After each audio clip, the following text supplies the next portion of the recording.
From Mustang. We got some in-studio special guests here this morning. If you're just joining us, longtime Mainland coach Bob Coffey and his son Ty, who was an offensive lineman, senior, who just played his last game. We're talking some high school football with these guys and kind of reminiscing a little bit about Coach Coffey's career. Coach, 30 years, man, how do you put that into perspective, a day or two after your final game? 1 year at a time. I look back, and I can't believe it's been 30 years. I just can't. But we've taken 1 year at a time, and it's an amazing that I could last that long. Thank God I have my wife Donna to help me with it. But it's been a long, hard road, but it's been a good road. A lot of ups and downs, and I wanted to get into this a little bit of how much this community means to you and how special these people have been. Obviously, a couple years ago, huge tragedy with 4 of the players on the team losing their lives in an automobile accident. How difficult was that for you as a coach to get through that? I mean, and you really handled it as well as anyone could. That had to have been such a tough thing to go through, but I think in the long run, it really defines what this community is all about. It does, and I've lived here all my life in Linwood. And really the bike path does tie us all together. It was a very tough time 4 years ago with the boys, but we did what we had to do, all of us, and we stayed together. And this community is my home, and I'm thankful for it. I know those families have a lot of reverence for you and the way you handle that situation. How satisfying is it for you to be a guy in their lives who helped them through such a difficult time? It's very satisfying, and I just took one day at a time and one moment at a time, really, and because things really slow down at those times, and there's so many. It became such a complicated issue with so many boys, with so many tragedies at one time, but all the families stuck together. We stuck together. We continued to live our life, and also honor the boys as well at the same time. So. It's something that God put on us, and we all handled it well, and we are recovering, still from it. Sure, yeah. Let's turn now to a little bit more of happier times, and obviously won 5 state championships. What was that first one like? We mentioned during the break how you had the 20th reunion for those guys last night. How cool was it seeing those guys and just tossing around those memories of that season and winning that first state title had to have been such a thrill for you. Especially up in Camden, Woodrow Wilson. We saw they had the film on last night at their reunion, and I just couldn't believe that we could go up there and do that to that team. They were arguably the best high school football team in a long, long time in New Jersey, and we were a heavy underdog, and going up there and winning big was really, really something. And it really started the tradition of winning at Mainland. Now, I know you've played against one of my former classmates, Keith Elias, up at Lacey. Give us a couple of memories on him and what a great running back he was. I didn't play football, but I remember watching those games, and we actually played Woodrow Wilson 2 years in a row to win the state title back in the late 80s. And those guys came in really confident, and we were just like, hey, you guys are in trouble, man. We got Keith Elias. Yeah. When you see a kid like that, do you know he's going to be a professional athlete? You kind of think so because, I just remember how the combination of strength and power and quickness and toughness that he had, he was really something. And he made a difference in our game. I guess in the very beginning of the fourth quarter, he broke a 60-yard run. We held him, all the way up until then, but we knew sooner or later he was going to break it. He did, and Lacey beat us and went on to win the South Jersey Group 3 championship. But he was really something. He really was. Who are some of the top-notch players you've been able to coach, in the last 30 years? Well, I'd have to say my quarterback in 2008, Brent Caprio, was a fabulous football player. Tony DeSalle, he was on the team, 1995 team. Dave Klemick and John Stone. Tim Watson, who now is at Cedar Creek and sure. Was at Rowan and in Seattle. But I've been blessed to have some great players, and Has Coach Watson reached out to you at all? I know they're playing. He's had a little bit of experience with these championship games, a couple of years ago, but they're facing a tough team in West Deptford next weekend for the state championship. Have you had any conversation with him about that game? I haven't, but I do see him all the time, and I saw last time I saw him was at the barbershop on Shore Road up at Ryan's. But he, he's such a nice guy, and he knows what he's doing. He doesn't really need my help.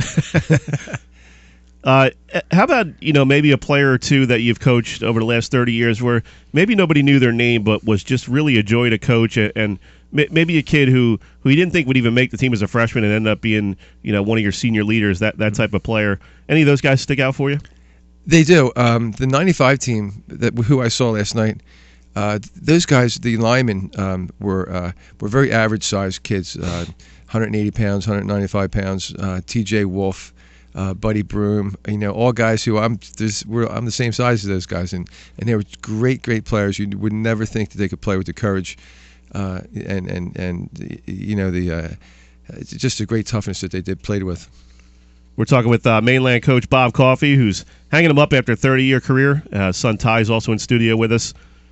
Ty, take us through your thoughts a little bit on your dad. I mean, it's got to be such a hard thing to be the coach's son and to try to live up to all the success that he's had. How did you handle that throughout your high school career?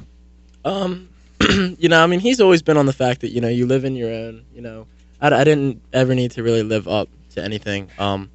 It was great being the coach's son. It's not like he treated me any differently, but, just being able to be on both sides of the spectrum and understand some things that the players might understand or anybody else might not understand. But yeah, it's always cool. It's been a blessing. Yeah. You ever come home after a game and be like, Dad, why the heck do we keep running that 32 dive on 3rd and 4? What are you thinking, man? Of course, yeah. Like my mom was saying in the conversation, you ask him, it's like, Dad, why'd we do this? Or, why'd we throw on 1st and 10? Why'd we do this? And he explains it to you, and, you eventually understand it. He's been around for 30 years. So I also, sometimes kids my age kind of forget that, he's been around longer than, twice as long as we've been alive. Right. So he kind of has first dibs on that one. Coach, how much have you learned about the high school athlete in terms of today as opposed to 30 years ago? Any differences, any similarities? The differences are they're bigger and they're stronger, okay? There was a lot of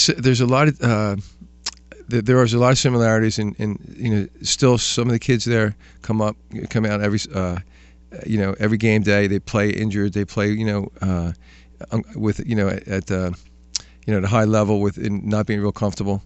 It's different now. The parents are a little bit different now. You do have to tweak things a little bit more as a professional high school coach, but the game is still won and lost with great players, with great courage, teamwork, dedication, and all those things, remain constant. I'm going to try to bait you again here. This might be your final shot to say something to all the parents out there. What do you want to say to them? Like, hey, get off my back. We won 5 state titles. Come on. Sully, honestly, I've always kept in perspective. The overwhelming majority of the parents have been great, and I would never ever let one or two sway me to think that wasn't the case. But all in all, it's been a great 30 years. I've made a tremendous amount of friends, and the parents have been great overall. They really have been. Man, trying to get some controversial radio here, boost the ratings up. Yeah. No, but honestly, I always keep that in perspective. There's only a couple that every year that might How much different did you coach when you became the parent of a high school player? You know what? It changes you, just like being a teacher with having a kid. You get to see the perspective of, you really want to treat all the players like they would be your son, and it really does change you as a coach. You watch you try to watch your language. You try to watch, try not to be impulsive. When someone does something wrong, and then you teach. Now, I know you're a pretty humble guy, but was there even a split second there after that game on Thursday where you said, I'm the man right now? No, Sully, nope. I never thought that. Come on, man. No, I really I'm the big man on campus right now, walking off with the trophy and the plaque. No, I'm a product of a lot of people's efforts and energies, and I know that. Talk a little bit real quick about your coaching staffs over the years. I mean, you must have coached with a ton of great coaches, and these guys, I don't think people really understand how much assistant coaches put in. You know, they've got families with young kids, and they're taking up all this time to work with the high school kids, make them not only better players but better young men. I guess you can't say enough about guys who do that, and even, you know, the cheerleading moms and those coaches and everybody putting in so much time to make such a special thing, and it really does take away from their personal lives to a certain extent. It does, and over the years I've had some great assistant coaches. You know, Chuck Smith at Oakcrest was a wonderful coach for me. The coaches I currently have on my staff now have been with me for many, many years. Brian Booth, Billy Kern, Antoine Lewis, coaches the defensive line. He played for me and went to Villanova. Marcus Perry played for me, went to Rutgers. So I've really been blessed with many great assistant coaches. If you had to pick out one thing that really stands out in your mind, you know, would it come from your coaching career, your playing career? When I say high school football, what's the first thing that jumps out in your mind? Mainland. Yep, and that's it. Just it really has been my life, and you know, I'm really proud to have done it. I thought for sure you'd have a green sweatshirt on coming in here today. What's going on, Coach? If I was doing a TV show, I was going to wear mainland, but I just threw this on, get up, and get out of the house. Ty, we're talking with Ty Coffey here, son of Coach Bob Coffey. He's also in studio with us. And I want to thank these guys for coming in on kind of short notice, and it's great to kind of reminisce about the whole last 30 years of mainland football. Ty, what stands out in your mind about your dad, and do you separate the dad from the coach, or is it all just one guy? I mean, the coaches yell at me sometimes on the field when I call him dad. There's one coach in particular I've known my whole life. He's always yelling at me when I call him dad. He tells me to call him Coach Dad. But you know, no, I mean, it's tough sometimes balancing that, you know, because at home, you know, if your dad yells at you, you always kind of have something smart to say back. And on the field, you know, if he yells at me, especially when you're 16, 17 years old. You know, so it's tough to hold it back sometimes, just because, you know, you're with each other so much, you're bound to bicker now and then. But no, I mean, yeah, it's been interesting. How proud are you of his accomplishments, and like we said, all that stuff that happened on Thursday with the plaque and the you know, the special game ball, and got to be a sense of pride for you as a player and his son to say, you know, yeah, that's my dad. You know, had an awesome career, and you know, tell us a little bit about what you were thinking after that game. It's so special. You know, like I said, you know, I've been around this for 10 years, and I've only heard stories of, you know, the 95, 6, and 7 team, and you know, all of those games aside, I was probably just most proud of him when the 4 boys passed away, and the way he handled that, and how he, you know, kind of was able to bring the whole community together. I mean, it's been nothing but a role model to me, and you know, I only hope that I can be half the parent or, you know, father that he is.